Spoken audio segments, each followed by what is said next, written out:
first, live, local. This is Fox 12 Now. Hello and welcome back to Fox 12 Now. I'm Greg Nibbler. As always, we appreciate you joining us. We live stream here throughout the afternoon from the Fox 12 Oregon newsroom, and we cover a wide range of topics. Today is Friday, November 8th, and coming up on Monday is Veterans Day. And so in accordance with that, we wanted to have a veteran here in studio, and that's what we did with Andrew McLaren. And we talked not only about his service, which of course we appreciate, but also the fact that he is part of the StillServing initiative for the VFW, for Veterans of Foreign Wars. And that is something where basically it's veterans who are still going out and helping each other out through different various organizations, helping out their community and helping out different people in that. And so there's a lot of things that we cover in this. So I don't want to spend too much time talking before we get to Andrew's story. I do want to say you will also notice Daisy the service dog in this interview. So that is Daisy. He and Andrew were just matched up and graduated from their school, from Northwest Battle Buddies, back in June. So they've been together since then. But let's jump right into it and hear what Andrew has to say. Mac, really good to have you in here. Excited to talk to you about everything and about Daisy right here. And as we talked beforehand, I'm not allowed to pet Daisy, but it is very difficult for me to control that, so I'm doing my best over here. But we're going to get into that. But just talking to you, and about veterans, and thank you for your service, by the way. Appreciate it. And I wondered if you could maybe give us just a little bit of your history as far as your service. Okay. I joined the military. Well, I signed up September 22nd, 2001. Short version of that, I had a buddy who swung by. I was in Aurora at my grandma's farm, and he said, let's go. Let's join a buddy program. And I said, all right. And I told my dad, because we were fixing fences on the farm. And I said, all right, Dad, I'm going to go join the military. And he looked at me and said, you're just trying to get out of work. And I was 18, so who knows, maybe I was. But I went and I signed up for the Navy that day. And my buddy, long story short, he never joined. So he convinced me to join, and I left really because I wasn't enthusiastic about going to college yet. School wasn't a strong suit for me. And so I signed up, and I had no clue it would take me 21 years and 27 days later to come home, but wow, that's what I did. So, I mean, you found something in that you really, it spoke to you, I guess. Yeah. Even at 18, you knew that. I don't know what I knew at 18. I left because it seemed like a better option than college. I've never pretended that the impacts on the towers were a driving force for me, because I honestly, I'm not quite sure I understood the impacts. Mm-hmm. I remember the morning they got hit, my dad woke me up and said, this is the biggest thing since Pearl Harbor. And I don't feel I understood that at the time. I definitely understand it now. And it just seemed like a great idea. And, I joined. You get to pick your rate when you go to the Navy. I know it's MOSs and other branches. And they asked what I wanted to be, and I said, well, law enforcement has always spoke to me. And so I went in as a Master at Arms, and that's what I did my whole career. And so it was a great choice for me. Wow. And, now, so you're out of the service now? Correct. I retired. I came home in October of 22, had a few months of leave saved up, so I was officially retired 31 December of 2022. For you, with your service, and for other veterans, and I want to get into talking about Daisy as well, what are some of the biggest challenges of coming out of the service after 21 years and doing that? Finding a new identity. Yeah. And I know it can be different for everyone, but retiring at 40 years old after spending 21 years in the military, when I left at 18, that's over 50% of my life was in the military, and it was almost the entirety of my adult life. And so I wasn't worried about it at first. I thought I'd get out, get a new job, and it would just be easy, things would happen. And I found out really quick that not being in the military was completely different. That was my life, that was what I was used to. I approached a lot of things with a certain mentality that wasn't efficient not being in the military. And it wasn't that it didn't work. I mean, it worked great in the military, but you just have all these, I guess, these rules and procedures, and everything's structured, and there's a way about doing things, and that's not as effective in a lot of aspects when you're not in the military. I do really good at my job now, and all of that has helped build that foundation, but I've had to definitely adjust a lot of things. Being home full time with my family. I spent more time deployed with my family than I did home, and so my wife's always ran that show.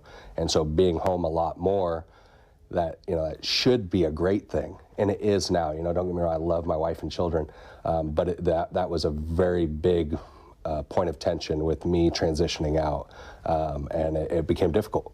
So. Yeah, just to make that change from that specific kind of life that you were living. Sure, yeah, absolutely. To go into that, and that's something that I would imagine a lot of veterans struggle with. I think so. When we talk to them, there's definitely lots of different reasons why veterans struggle. I mean, mental health is a huge one.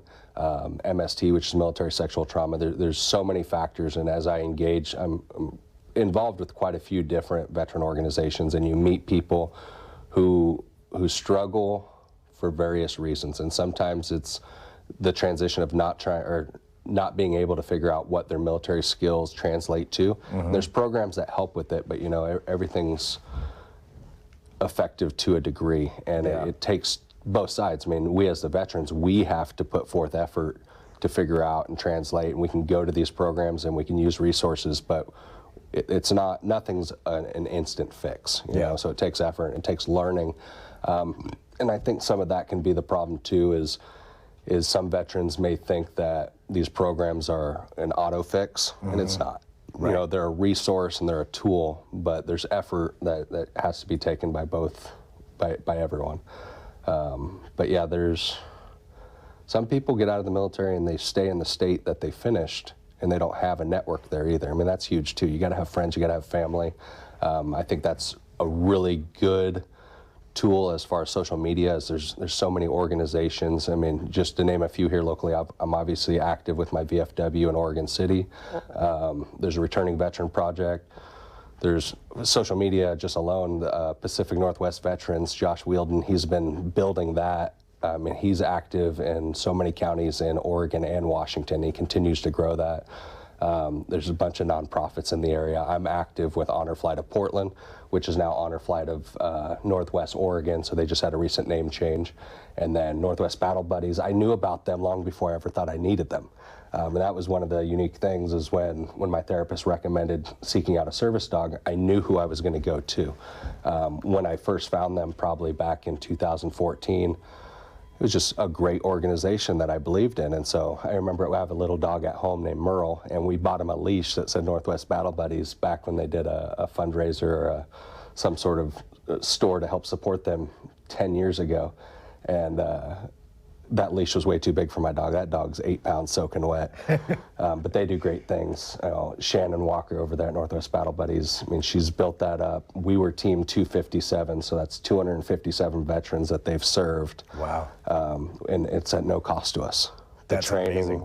The training is intense. I'll say that. I won't sugarcoat it.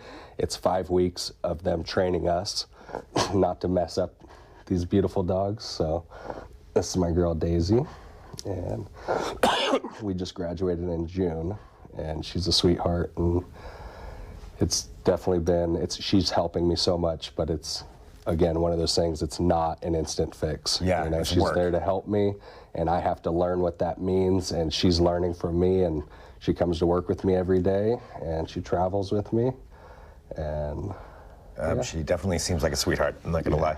Again, I will not pet, but when it comes to Daisy, you know, and having Daisy in your life, what are some of the big things that she helps you out with? The biggest thing is keeping me out of my own head. I think a lot of us veterans, I mean, we have different ranges of experiences, but in my 21 years, had 2 combat deployments, 1 to Iraq, 1 to Afghanistan. Being law enforcement the whole career, you see the stuff that comes along with law enforcement, whether it's traffic accidents, domestic violence, suicidal attempts.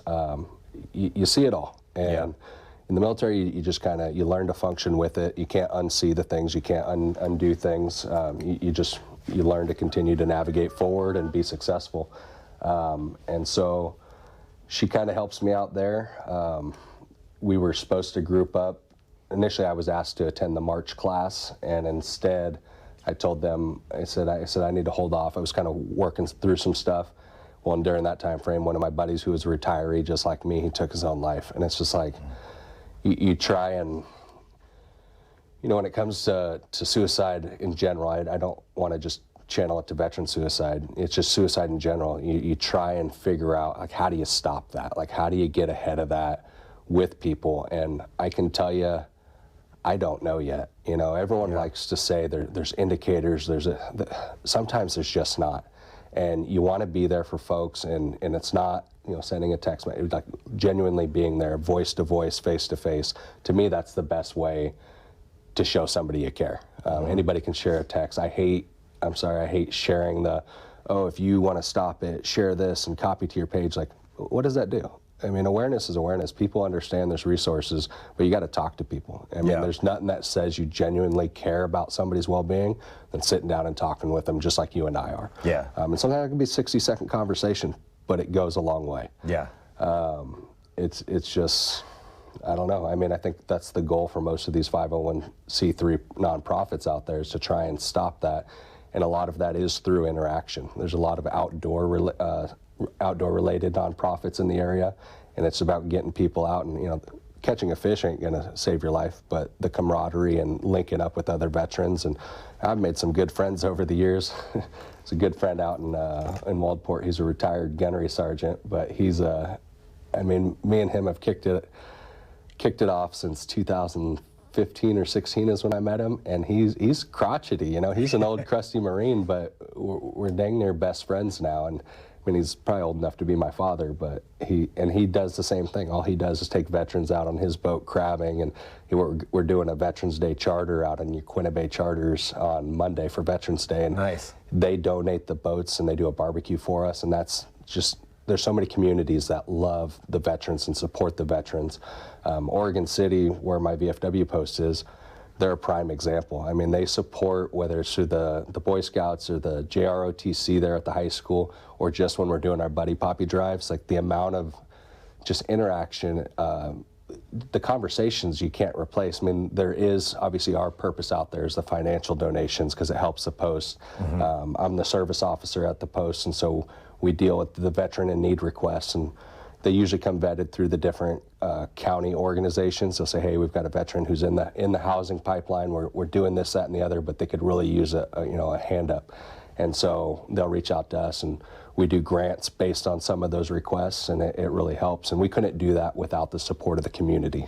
Yeah. And so it's been huge for us. Well, I think you know, talking about that with the community support, you know, granted, it's Veterans Day coming up, you know, which certainly is an important day for that, but this is a year-round kind of thing. Sure. What is it that you think the community can do the most to help support veterans that are around them?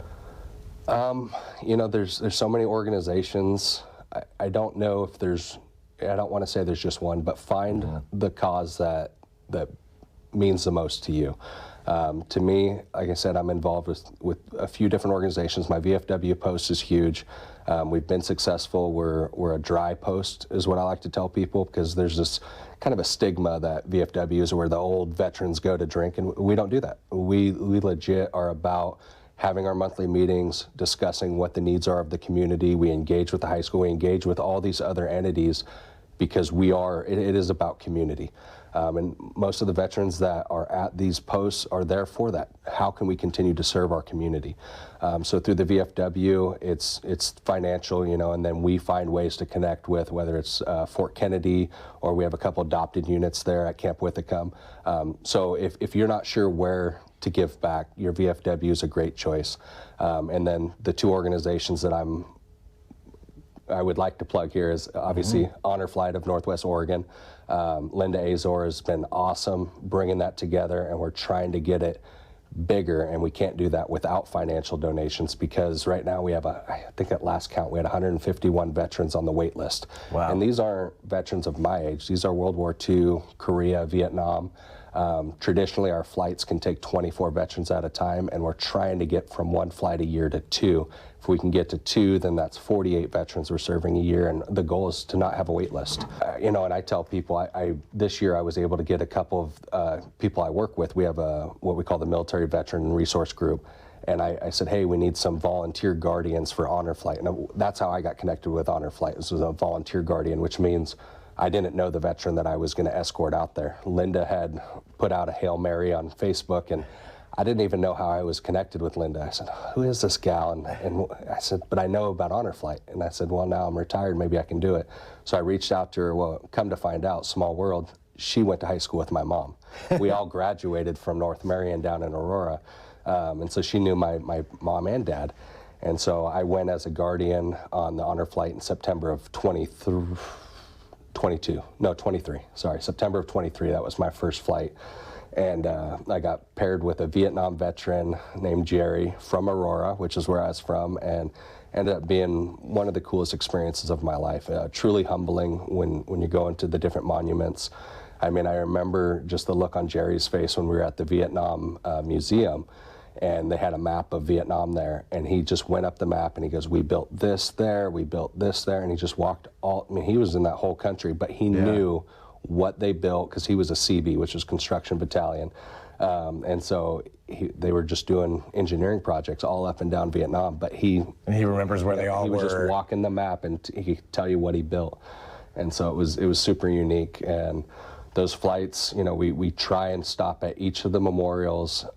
Oregon, currently we do a 4-day trip, but I think we're trying to reduce it in order to get us to 2 flights a year. And we'll focus solely on the memorials. But usually there's some representation from the local politicians. They'll have their fellows out there and do a flag presentation and some other stuff. So, I mean, it's a once-in-a-lifetime trip for these veterans, and I mean, I don't want to spoil it too much because I want them to go and have some surprise to it, but it's phenomenal, and the goal is to get more flights up so we can get all these veterans off the list and out there to these memorials. Well, you know, you spent all that time in the service, you know, and dedicating that and serving the country, but now that you're out, you are still serving, which is part of this campaign that you've been with. Can you tell us about that and why it is that you know, after doing so much already, you're still doing this? So the VFW Still Serving campaign was launched in 2020. It kind of exemplifies the VFW's core values, and they identified that as veterans, we know how to give back and we know how to serve. And when you're active duty, it's still part of your, I guess, your lifestyle is when you're with your units. We always found a way to engage with the community, whether it's through the schools, through the Boy Scouts, through whoever. Shop for a Cop was big for us. Maybe it was because I was a law enforcement rate, but we always connected up there in Paulsbo, Washington, when I was stationed up at Kitsap. So it's something we know how to do. We know how to organize. We know how to put things together. We know the logistics. I joke with Linda because I always, you know, I'm not taking credit for this quote. I stole it from somebody in service a while ago, but essentially the answer was there's always a path to yes. And so when you're facing some of the challenges with, you know, community service and volunteering, it can be hard, it can be difficult. It can be difficult to get the people together. It can be difficult to get the message out so that way you have people coming to your events. But there's always a way forward. It's finding out who's the right person or where's the right venue, what's the right platforms, what's the right time of day to get the word out. So the VFW recognizes that veterans instinctually are successful at getting stuff like this done. And so they launched their campaign back in 2020, and you know, if you want more information on that, you can go to todaysvfw.org, and there's information you can get from their website. As far as personally why I do it, it's honestly, I think it's kind of part of my healing. Like, I wasn't stimulated enough mentally to just, like, when I first got out, I was going to college at Clackamas Community College, and that was fine. It was a new experience for me. I never did college, but I was in my own head. I was not engaged enough. I wasn't doing enough with, I guess, the talents that I have, I guess. And so found the VFW first. That was a great first step for me. Inadvertently stumbled across Linda with Honor Flight, and after our flight, she called me one day. She goes, "Oh, we had a meeting tonight." And I'm like, "Oh, cool." And she goes, "And now you're the Veteran Liaison Coordinator." And I'm like, "Wait, what?" And she goes, "Well, I knew you weren't going to tell me no." And she's right. I kicked it off with her really well, and she's a great leader, and she gets things done with Honor Flight. So she kind of wrapped me into that, and then I don't volunteer with Northwest Battle Buddies. I told Jana, who's our coordinator for the veterans, and Shannon, that's my intent, is to establish our relationship and demonstrate that I'm a great handler with Daisy, and that we could essentially, they have what they call ambassador teams, and we had a couple come and help us out during our training, and they're teams that have been together, and the handlers have demonstrated that they can care for the dog, and you know, our job is to protect our dogs. And so I hope one day to serve as an ambassador with Northwest Battle Buddies, so that way I can kind of give back to the organization who, I mean, I can't even put into words, you know, what it means to have this dog, because Northwest Battle Buddies is at no cost to the veterans. And, you know, I think between the 6 months of training that goes into the dogs before we're ever introduced, the price, I think Shannon said they value these dogs between $25,000 and $30,000 a piece. Wow. And so that's a pretty big burden to take on. Yeah. And there is a definite degree of, I call it anxiety, stress, whatever, of you don't want to mess up your dog, you don't want to hurt your dog, you don't want to let your dog get into something they shouldn't. And so I'm definitely managing her with 3 small children at home. Yeah, that's a lot. Yeah, I got an 8-year-old, a 7-year-old, and a 2 3/4-year-old, who she's the bossiest of them all. But they get along so well with Daisy. It's funny, if they hear me scooping dog food, my 2-year-old usually comes around, "No, Dad, I feed Daisy." And so they all have their role, and they're very helpful. And she's a part of your family. 100%. Yeah, 100%. I'm with you. Well, with all these things, you know, that we're talking about that you do, that you help out other people with, and serving with, let's just say, since Veterans Day is coming up, what is something that people in the community can do for veterans? You know, I always tell people, because you get the thank you for your service, and it's always been kind of a tough scenario when people say it, because it's like, what do you say back? And, you know, I just say thank you now, but I always tell people the best thing you can do as a citizen of our great country is just be a good person. Be good to your family, be good to community. Just genuinely be a good person. I mean, you know, I don't do politics, and, you know, obviously we just had an election, and the results are what the results are, but it shouldn't matter. You know, whatever your values are, whatever your political beliefs are, you just got to treat people with respect and be good to one another. And as servicemen and women, that's what we want to be fighting for, a country that's worth fighting for.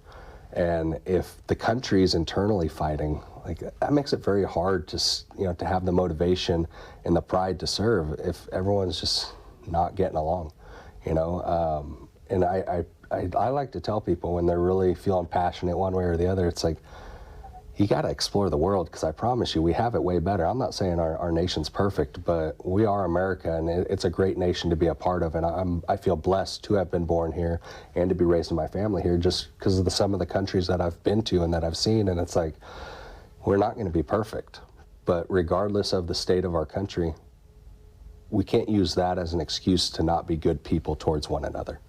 You know, so if it starts there, and you kind of impact what you can control, you know, what's within your community, whether it's your schools, your church, even just your job, your family, your friends. If you're good there, that's contagious, and that spreads outward. But if we're using all these outside influences as excuses on how we act, like, that's just a lack of accountability. Like, we got to hold ourselves accountable and just be good to one another. And I think that'll spread, and that needs to be the new COVID. You know, that needs to be what spreads. It's just people being good to one another. Wow. So. Well, that's very inspiring. Yeah. Yeah. And, well, Mac, anything else that you think is important for people to know that you want to let people know about? No, I mean, to my veterans out there, find your VFWs, find your American Legions. I always tell people, because you'll get pushback from some veterans on why they can't do this or can't, you know, you give what you can when you can, whether that's time, whether that's ideas, whether that's money. And you may realize that in this phase of your life, some of those things aren't lining up, and that's fine, but you can still have the camaraderie and the connections. For my non-veterans, find an organization that's local to you where you can see the impacts. You can go on their website and see where all the funding goes, because I know that's been a big thing for me, is there are bad organizations out there. And I use that based on transparency. You know, I like to know if I'm giving money to an organization, that the money's going back, what it's going back to. Yeah. And if they, it's not saying some of them aren't doing good things with the money, but if they can't show it, then it leaves too much room for speculation. So that's why I'm really big with Honor Flight, because I mean, we're in the negative most years. We're struggling to stay ahead. But I know exactly what's going in, from the cost of hotels to the flights to all the museums to the bus rentals to the food. I mean, everything. And there's ways, with every organization, I'll tell you, we won't turn down a penny. Yeah. And if that's what you have is a penny, we're just as grateful for that as we are some of our corporate sponsors that we connect with. But we need to make those connections so that way we can continue to be successful. We need to reach veterans. I know Linda kicked me for that one because we have a wait list, but I need veterans to be signing up because we know they're out there and we want to serve them, but they need to know we exist, whether that's Honor Flight, whether that's Northwest Battle Buddies. And for me, when I say Honor Flight, obviously it's Honor Flight Northwest Oregon. There's 4 hubs in Oregon, but if you go on Honor Flight's main website, you can put in a zip code and it'll connect you to the hub that's closest to you. And so those are that's the organizations I'm involved with, and that's the way people can connect. So, well, Mac, thank you, for coming in here and talking about this, and your service. And I know we just talked about this, but thank you for your service. I'm going to say it again. And yeah, just sharing your story and getting this out there for other people out there, for other veterans and the community as a whole. Absolutely. Thank you, Greg. Thanks, Mac. And you too, Daisy. All right, again, a big thank you to Mac for coming in and talking about that and sharing that, his story. And I want to pull this up here just to show those QR codes there. If you know of somebody who is a veteran, or if you're looking to volunteer with one of these organizations or help out in some way, these are how you can get a hold of those. So a great way to do that and give back how you can. But that's about it for right now. I appreciate everybody joining again. This is Fox 12 Now. We live stream from the Fox 12 Oregon newsroom every weekday. There's lots of segments to check out on our YouTube channel, the Fox 12 Oregon YouTube channel, kptv.com under the Fox 12 Now tab, or of course on the Fox 12 Oregon apps, which are available across all devices, and you can certainly download those as well. But that's it for right now. I'll talk to you soon. I'm Greg Nibbler. This is Fox 12.